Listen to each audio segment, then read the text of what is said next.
आपके साथ मैं हूं चंदन सिंह। इस वक्त की बड़ी खबर आ रही है, एनडीए में शामिल टीडीपी ने आंध्र प्रदेश में मुस्लिम आरक्षण को लेकर बड़ा बयान दिया है। टीडीपी नेता के रविंद्र कुमार ने कहा कि आंध्र प्रदेश में मुस्लिम आरक्षण जारी रखेंगे, इसमें कोई समस्या नहीं है। आपको बता दें कि आंध्र प्रदेश में मुस्लिम आरक्षण का जो मुद्दा था वो चुनाव के दौरान भी उठा था। आंध्र प्रदेश और कर्नाटक में मुस्लिमों को आरक्षण के मुद्दे को लेकर प्रधानमंत्री नरेंद्र मोदी ने सवाल खड़े किए थे और कांग्रेस सरकार को घेरा था, लेकिन टीडीपी नेता उनसे इत्तेफाक नहीं रखते। टीडीपी के नेता के रविंद्र का यह बयान आया है जिसमें कि मुस्लिम आरक्षण में कोई समस्या नहीं होने की बात कही गई है।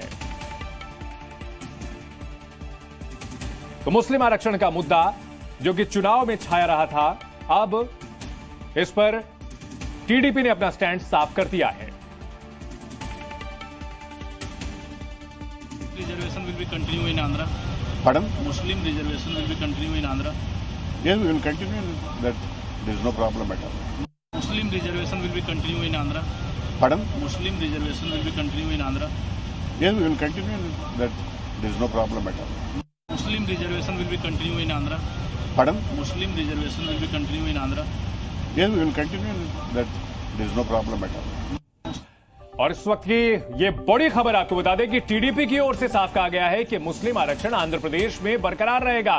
टीडीपी इस बार सत्ताधारी पार्टी बनी है, यहां पर वाईएसआर कांग्रेस को हरा करके सत्ता में आई है और सत्ता में आने के बाद उसके नेता के रविंद्र कुमार का यह बयान कि मुस्लिम आरक्षण से कोई समस्या नहीं है। हालांकि आंध्र प्रदेश में जो मुस्लिम आरक्षण था वो कांग्रेस की सरकार की ओर से लागू किया गया था, लेकिन उसके बाद की सरकारों ने भी उसे बरकरार रखा और टीडीपी के नेता, टीडीपी जो कि एनडीए का हिस्सा है, उसका यह कहना है कि मुस्लिम आरक्षण से उनकी पार्टी को कोई समस्या नहीं है। दरअसल बार बार ये सवाल उठाए जा रहे थे कि अब एनडीए का एजेंडा चलेगा, ना कि सिर्फ बीजेपी का, और ऐसे में जो कोर इश्यूज हैं, जो कि विवादास्पद इश्यूज हैं, उसमें अब सबकी सामूहिक सहमति होगी। और एक चीज साफ है कि टीडीपी ने अपना स्टैंड साफ कर दिया है कि मुस्लिम आरक्षण से उन्हें कोई समस्या नहीं है। और इस वक्त की एक और बड़ी खबर, थोड़ी देर में एनडीए संसदीय दल की बैठक, प्रधानमंत्री चुना जाएगा नरेंद्र मोदी को। संसदीय दल का नेता नायडू और नीतीश कुमार भी बैठक में मौजूद रहेंगे। राष्ट्रपति से मिलकर समर्थन पत्र आज सौंपा जाएगा। 9 जून को नरेंद्र मोदी का तीसरी बार शपथ ग्रहण संभव है। इस वक्त की बड़ी खबर, आपसे थोड़ी देर में एनडीए की संसदीय दल की बैठक होगी। राष्ट्रपति से मिलकर समर्थन पत्र सौंपेंगे तमाम नेता जो एनडीए के हैं और रविवार को शपथ ग्रहण हो सकता है। संसदीय दल के इस बैठक में चंद्रबाबू नायडू, टीडीपी के प्रमुख, और जेडीयू के प्रमुख नीतीश कुमार भी मौजूद रहेंगे। इन सब के बीच बैठकों का सिलसिला लगातार जारी है। बीजेपी भी आज बीजेपी शासित राज्यों के मुख्यमंत्रियों के साथ बैठक करने जा रही है। निगाहें योगी आदित्यनाथ पर भी रहेंगी और इन सब के बीच एनडीए संसदीय दल की बैठक। और हमारे दो सहयोगी जी मीडिया संवाददाता हमारे साथ जुड़ चुके हैं, रवि त्रिपाठी हैं और राहुल मिश्रा हैं। रवि, क्या कुछ जानकारी मिल रही है आपके पास? हम आएंगे। राहुल, आपके पास कोई इंफॉर्मेशन, क्या कुछ अपडेट है?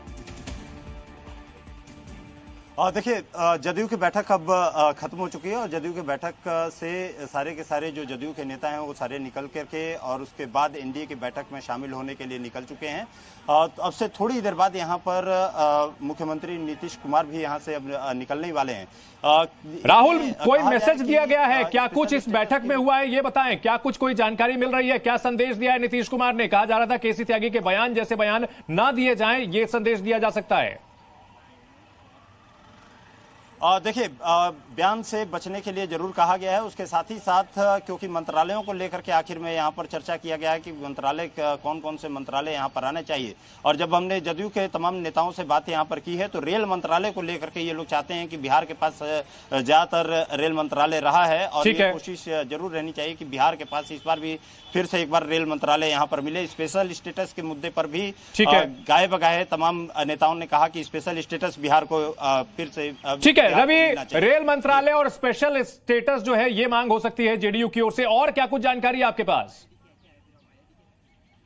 नहीं, बिल्कुल देखिए, रेल मंत्रालय पर उनकी मांग मुखर होती है, क्योंकि बिहार आमतौर पे जब भी गठबंधन में रहा है, बिहार की जो पार्टी रही है उसको रेल मंत्रालय मिला हो, चाहे लालू को के पास रेल मंत्रालय रहा यूपीए के समय में, चाहे नीतीश कुमार के पास रेल मंत्रालय रहा अटल जी के दौर में, तमाम समय रहा। तो रेल सबसे बड़ी प्रायोरिटी है, एग्रीकल्चर दूसरी प्रायोरिटी है, और तीसरी प्रायोरिटी है कि किस तरह से स्पेशल स्टेटस का दर्जा मिले। साथ साथ जातिगत जनगणना एक प्रायोरिटी है, जातिगत जनगणना को लेकर कैसे मनाया जाए। एक चीज तस्वीर दिखाना चाहूंगा, देखो ठीक पीछे हमारे संसद भवन है, इसी संसद भवन के सेंट्रल हॉल में मीटिंग चल रही है। नए संसद भवन नहीं, पुराने संसद भवन के सेंट्रल हॉल में जहां पहले मीटिंग चलती थी वहीं ये बैठक चल रही है, और बैठक अब शुरू हो गई। एक तरह कहा जाए तमाम नेता पहुंच चुके हैं। ठीक है, तस्वीर एक और हम दिखा रहे हैं रवि, एक और इस बैठक में जी कुछ तस्वीरें आ रही हैं, और इसलिए आज की बैठक भी बहुत ही महत्वपूर्ण है।